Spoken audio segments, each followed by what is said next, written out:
नमस्कार. तारांगण या मालिकेच्या माध्यमातून आपण अशा मराठमोळ्या नायिकांची माहिती घेत असतो ज्यांनी भारतीय सिनेसृष्टीमध्ये मराठीचा झेंडा डौलानं फडकवला.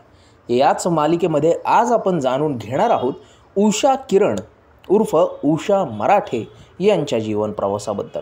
त्यांच्या जीवन प्रवासाला, त्यांच्या माहितीला सुरुवात करण्याच्या आधी आपल्या सर्वांना विनंती की आपण फिल्मी बुडबकला लाईक, शेअर आणि सबस्क्राईब करून ठेवावं, जेणेकरून येणारे पुढच्या व्हिडिओची माहिती देखील आपल्याला वेळेवर मिळत जाईल.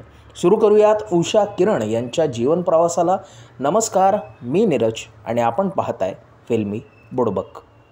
अभिनेत्री उषा किरण यांचं पूर्वाश्रमीचं नाव म्हणजे उषा मराठे.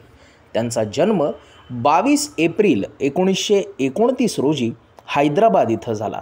त्यांना एकूण 5 भावंड होती. तर त्यांचे वडील असलेले बाळकृष्ण मराठे व आई राधा बाळकृष्ण हे दोघेही सर्वसामान्य माणसं होती. अशा या सर्वसामान्य कुटुंबातच जगत असताना त्यांना आपल्या उदरनिर्वाहासाठी त्यांच्या संपूर्ण कुटुंबाला 30-40च्या दशकामध्ये मुंबईमध्ये यावं लागलं. आणि मुंबईमध्ये स्थलांतरित झाल्यानंतर आपल्या मुलीने शिक्षणासोबतच आणखी काही एक्स्ट्रा करिक्युलर ॲक्टिव्हिटीज म्हणजेच अभ्यासाव्यतिरिक्त आणखी काही कौशल्ये आत्मसात करावीत असं बाळकृष्ण मराठे यांना वाटत होतं.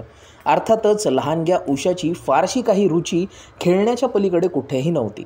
मात्र तरीसुद्धा उषाला आपल्या वडिलांनी रंगमंचावरती पाऊल ठेवण्यास सांगितलं आणि उषा हिला देखील हळूहळू रंगमंचावरती गोडी वाढू लागली. त्यांना त्याच्यानंतर चंदेरी दुनियेची स्वप्न पडू लागली. अर्थातच त्यांनी तिथे जाण्यास आपल्या वडिलांची परवानगी मागितली.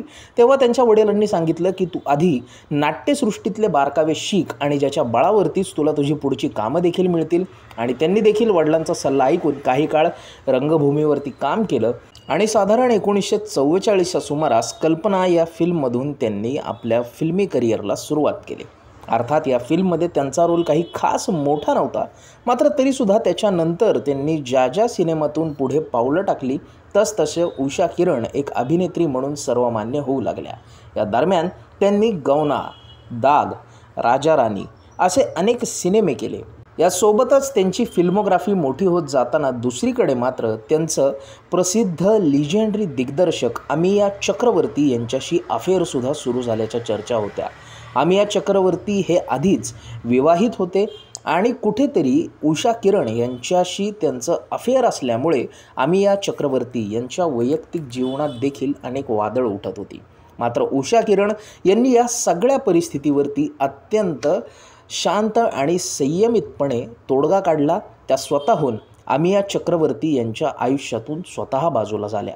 ज्यानंतर अमिया चक्रवर्तींशी लांब गेल्यानंतर 1954 साली मनोहर खेर यांच्याशी त्यांनी मुंबईत विवाह केला. त्यांच्याशी विवाहबद्ध झाल्यानंतरसुद्धा त्यांची फिल्मी कारकीर्द चालू राहिली.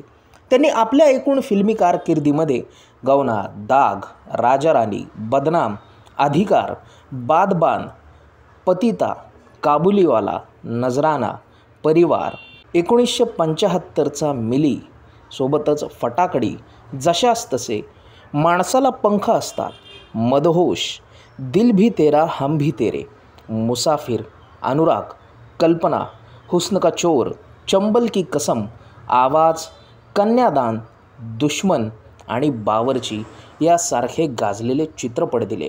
आपल्या एकूण फिल्मी कारकिर्दीमध्ये त्यांनी मराठी, गुजराती आणि हिंदी चित्रपटसृष्टीमध्ये काम केलं. यावेळी त्यांनी 50हून जास्त सिनेमांमध्ये काम केले आणि अशातच वृद्धपकाळाने उषा किरण यांना इसवी 2000 साली त्यांचा मृत्यू झाला. मात्र त्यांच्यानंतरसुद्धा त्यांची पुत्री, त्यांची मुलगी असलेल्या तन्वी आझमी यांनी आपल्या आईचा अभिनयाचा वारसा पुढे चालवला आणि त्याच्यानंतरच त्यांचे पुत्र असलेले अद्वैत खेर यांच्या दोन्ही मुली संस्कृती खेर आणि सयामी खेर या आज देखील आपल्या आजीचा अभिनयाचा वारसा पुढे चालवत आहेत.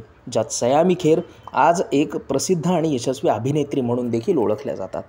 तुम्हाला ही माहिती कशी वाटली आम्हाला आवर्जून सांगा आणि अशीच माहिती नियमित मिळवण्यासाठी फिल्मी बुडबकला लाईक, शेअर आणि सबस्क्राईब करायला विसरू नका. पाहत रहा फिल्मी बुडबक. धन्यवाद.